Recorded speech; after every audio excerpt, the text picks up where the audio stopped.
2014 साली देशात आणि राज्यात बदललेल्या राजकीय समीकरणांच्या बळावर भाजपा महाराष्ट्रात पहिल्या क्रमांकाचा पक्ष बनलाय। पूर्वी मोठी शहरं आणि काही ठराविक भागात मर्यादित असलेला भाजपा आता महाराष्ट्रभर चांगलाच विस्तारलाय। तर नागपूर हे भाजपाच्या सध्याच्या महाराष्ट्रातील राजकारणाचं केंद्र बनलंय। तसं भाजपाची मातृसंस्था असलेल्या राष्ट्रीय स्वयंसेवक संघाचं जन्मस्थान आणि केंद्र नागपूरमध्ये असल्यानं भाजपासाठी महत्त्वाचं होतंच। पण केंद्रीय आणि राज्याच्या राजकारणामध्ये आपली पकड निर्माण करणाऱ्या नितीन गडकरी आणि देवेंद्र फडणवीस या दोन दिग्गज नेत्यांमुळे नागपूरची नेहमीच चर्चा होत असते। संघाच्या मुशीत घडलेल्या आणि भाजपामध्ये आपल्या नेतृत्वाची छाप पाडणाऱ्या या दोन्ही नेत्यांच्या नेतृत्व गुणांची नेहमीच चर्चा होत असते। तसंच नागपूर आणि महाराष्ट्र भाजपामधील गडकरी आणि फडणवीस यांचा गट आणि दोन्ही नेत्यांमधील छुप्या आणि उघड संघर्षाचीही कधी दबक्या आवाजात तर कधी उघडपणे चर्चा होत असते। भाजपच्या नागपूर आणि महाराष्ट्राच्या राजकारणात हे दोन्ही गट कधी आणि कसे तयार झाले आणि त्यांच्यात आतापर्यंत काय काय घडलंय, भविष्यात नेमकं काय घडू शकतं याचाच घेतलेला हा आढावा।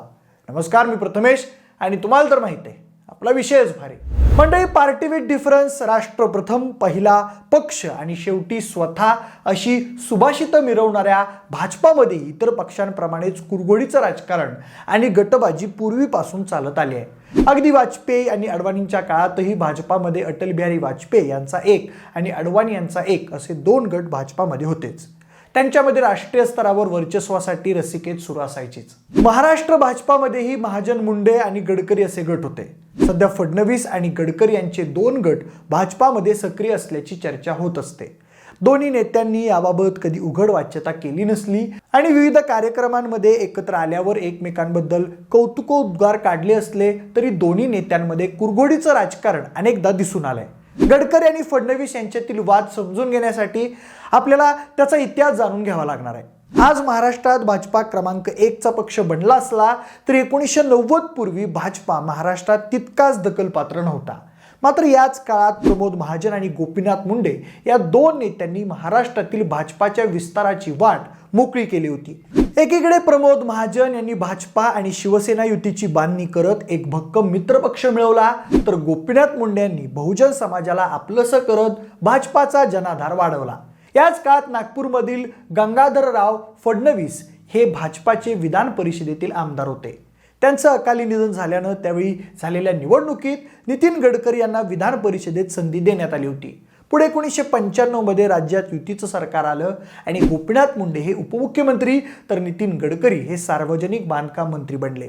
दोघांनीही मंत्री म्हणून आपली कारकीर्द गाजवली। याच काळात देवेंद्र फडणवीस यांच्या रूपात नागपूरमध्ये नव्या नेतृत्वाचा उदय झाला। तेव्हा देवेंद्र फडणवीस हे सर्वात तरुण महापौर बनले होते। या दरम्यान नागपूरमध्ये गडकरी आणि फडणवीस तर महाराष्ट्र भाजपामध्ये गडकरी आणि मुंडे असे दोन गट तयार झाले। या काळात राजकारणात नवीन असलेले फडणवीस हे अर्थात मुंडे गटामध्ये होते। गोपीनाथ मुंडे, एकनाथ खडसे यांनी देवेंद्र फडणवीस यांना कायम सपोर्ट दर्शवला। पण काळाची पावलं बघा, आज एकनाथ खडसे असो की पंकजा मुंडे या दोन्ही नेत्यांना साईडलाईन करायचं बिल फडणवीसांवरच फाडलं जातं। असो तर बघा, त्या काळात प्रमोद महाजन हे केंद्रातील वजनदार नेते असल्यानं आणि त्यांचा गोपीनाथ मुंडे यांना भक्कम पाठिंबा असल्यानं राज्यात मुंडे गट प्रभावी होता। महाराष्ट्र भाजपाच्या राजकारणावर मुंडे महाजन यांचा वरचष्मा होता। तसंच बहुतांश निर्णय हे या दोन्ही नेत्यांच्या कलानं घेतले जात असत। मात्र 2006 मध्ये प्रमोद महाजन यांची दुर्दैवी हत्या झाली। महाजन यांचा मृत्यू हा गोपीनाथ मुंडेंसाठी मोठा धक्का होता। मोठा राजकीय आधार गेल्यानं त्यानंतरच्या काळात गोपीनाथ मुंडे हे राजकारणात काहीसे एकाकी पडले। याच काळात नितीन गडकरींचा राजकीय उत्कर्ष सुरू झाला होता। ते पुढे भाजपाच्या राष्ट्रीय अध्यक्षपदापर्यंत पोहोचले। तर गोपीनाथ मुंडे ही महाराष्ट्राच्या राजकारणातून थेट खासदार होऊन दिल्लीत दाखल झाले। तसंच लोकसभेतील उपनेते बनले। या दरम्यान एक अशी घटना घडली ज्यामुळे गडकरी आणि मुंडे या गटांमध्ये थेट संघर्षाचा भडका उडाला होता। ती घटना म्हणजे मुंबई भाजपाच्या प्रदेशाध्यक्षपदाची झालेली मधू चव्हाण यांची नियुक्ती। मधू चव्हाण यांच्या नियुक्तीनंतर गोपीनाथ मुंडे यांनी संतप्त होत बंडाचा पवित्रा घेतला होता। त्यावेळी मुंडे गटात असलेल्या देवेंद्र फडणवीस यांच्यासह अनेकांनी राजीनामे देऊ केले होते। त्यामुळे मुंडे यांच्या दबाव तंत्रासमोर झुकत मधू चव्हाण यांची नियुक्ती पक्षाला रद्द करावी लागली होती। पुढे पक्षाच्या निर्णय प्रक्रियेत आपल्याला स्थान मिळत नसल्याचा आरोप करत मुंडे यांनी मोठं बंड केलं होतं। तसेच त्यावेळी भाजपाला सोडचिठ्ठी देण्यापर्यंतची वातावरण निर्मिती केली होती। मात्र पुढे हे बंड शमले। 2014च्या लोकसभा निवडणुकीवेळी दोन्ही नेत्यांमध्ये पुन्हा शीतयुद्धाचा भडका उडाला होता। त्यावेळी राष्ट्रवादी काँग्रेसला सोबत घेण्यास गडकरी आग्रही होते, मात्र गोपीनाथ मुंडेंचा त्याला विरोध होता असं म्हटलं जातंय। दोन्ही नेत्यांमध्ये मतभेद एवढे तीव्र झाले होते की त्यांनी अनेकदा मंचावर एकत्र येणंही टाळलं होतं। पण तेव्हा आलेल्या मोदी लाटेत भाजपा आणि महायुतीला महाराष्ट्रात बंपर यश मिळालं आणि मुंडे आणि गडकरी दोघेही केंद्रात मंत्री बनले। पण मंत्रिपदाची शपथ घेऊन आठवडा होत नाही तोच गोपीनाथ मुंडे यांचं अकाली निधन झालं। त्यामुळे महाराष्ट्रातील मुंडे गटाची अवस्था निर्णायकी झाली होती। मात्र या घटनेनंतर काही महिन्यातच झालेल्या विधानसभा निवडणुकीत भाजपला बंपर यश मिळालं आणि भाजपा महाराष्ट्रातील सर्वात मोठा पक्ष ठरला।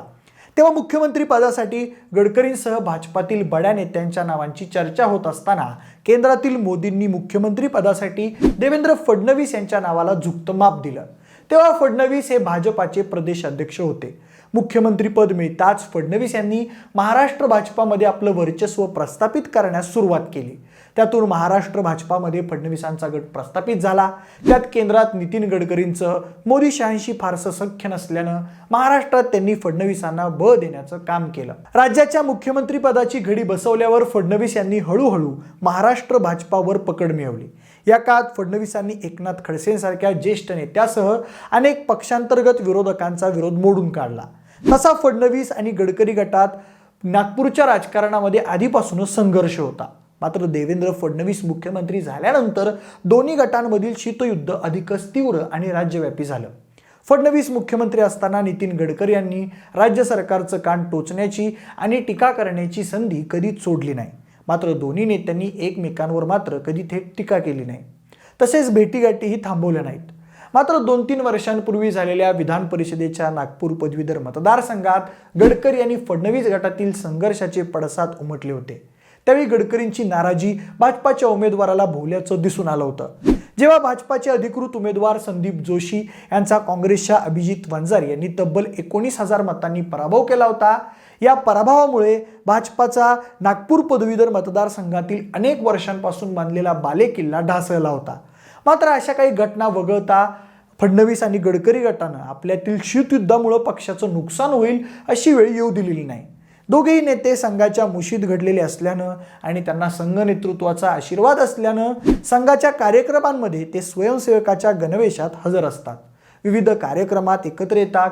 फडणवीस गडकरींच्या ज्येष्ठत्वाचा मान राखत अनेकदा सार्वजनिकरित्या आशीर्वाद घेत असतात। फडणवीस मुख्यमंत्री असताना त्यांच्याऐवजी गडकरींना मुख्यमंत्री करावं अशी मागणी पुढे आली होती।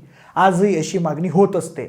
मात्र आजच्या घडीला नितीन गडकरींचं नेतृत्व केंद्रात प्रस्थापित झालंय, तर देवेंद्र फडणवीस यांची महाराष्ट्र भाजपावर पकड आहे। त्यामुळे या दोन्ही नेत्यांमधील आणि गटांमधील शीतयुद्ध सुरू राहिलं तरी ते भडकण्याची शक्यता फार कमी आहे। आता मोदींनी मागाहून येऊन मिळवलेलं पंतप्रधान पद त्यांना कदाचित रुचलं नसेल। मध्यंतरी एका कार्यक्रमात म्हणून तर त्या दोघांनी एकमेकांकडे बघायचंही टाळलं होतं। कदाचित गडकरी पुढे पंतप्रधान होऊ शकतील अशी एक थेरी मांडली जाते। पण जर तसं झालं तर महाराष्ट्रात फडणवीसांचं काय होणार हा खरा प्रश्न आहे। पण तुम्हाला नेमकं काय वाटतंय? नितीन गडकरी आणि देवेंद्र फडणवीस या दोघांपैकी तुमच्या आवडीचं नेतृत्व कोणतं आहे? तुमचं मत आम्हाला कमेंट करून नक्की सांगा। जर हा व्हिडिओ आवडला असेल तर लाईक आणि शेअर करा। सोबतच आपल्या विशेषभर या यूट्यूब चॅनलला देखील सबस्क्राईब करा। आणि जर हा व्हिडिओ तुम्ही फेसबुकवर पाहत असाल तर तिथंही आम्हाला फॉलो करायला अजिबात विसरू नका। धन्यवाद।